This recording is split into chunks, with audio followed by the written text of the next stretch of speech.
Mga kapaglaom, maayong buntag kaninyong tanan.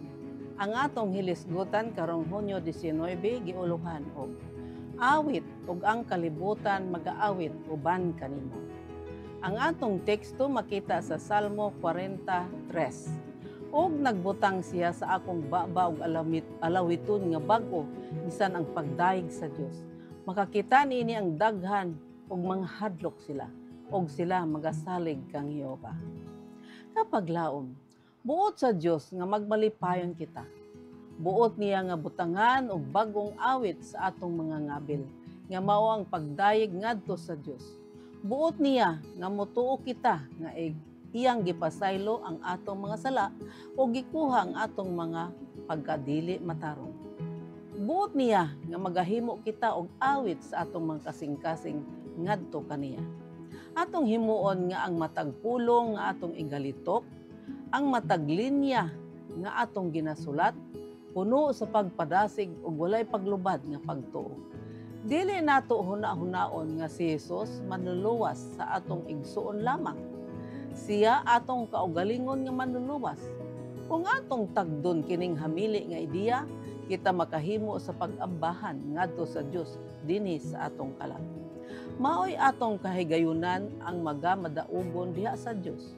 Maoy atong kahigayunan nga giyahan ang uban aron ilang makita nga ang ilang bugto nga paglaom anaa sa Dios ug aron moduol sila kaniya alang sa panalipod sa Dios kaniya.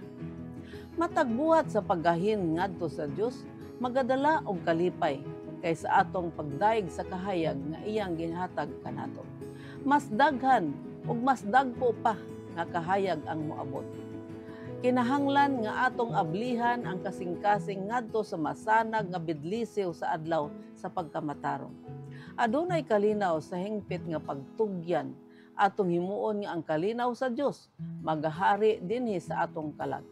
Unya kita makaangkon og kusog sa pagpas-an sa tanang alantoson ug kita magakalipay nga kita adunay grasya sa pag-antos.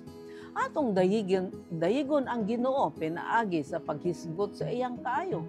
Magasulti kita bahin sa iyang gahom. Atong patamison ang palibot nga nagalibot sa atong kalag. Ato siya dayigon uban ang atong kasing-kasing kalag ug tingog. Siya mao ang kahimsog sa atong panagway, ang atong manluluwas ug ang atong Dios.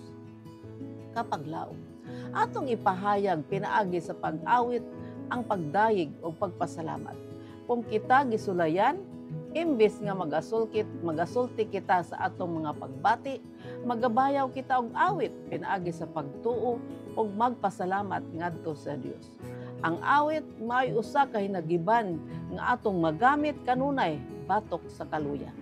Samtang magaabli kita sa atong kasing-kasing ngadto sa kahayag, sa presensya sa manluluwas, kita makaangkon sa iyang panalangin. Mag-ampo kita. Diyos, ug mahigugmaon na mo nga man sa langit. Salamat sa imong gasa sa awit nga pinaagi nining among mga tingog, ikaw among mahimaya ug madayog tungod sa imong kaayo kanamo. Salamat nga sa panahon sa among mga kagul-anan ug mga pagsulay makaawit kami kanimo ug ikaw magapala sa among kaluya ug kagul-anan sa ngalan ni Hesus. Amen.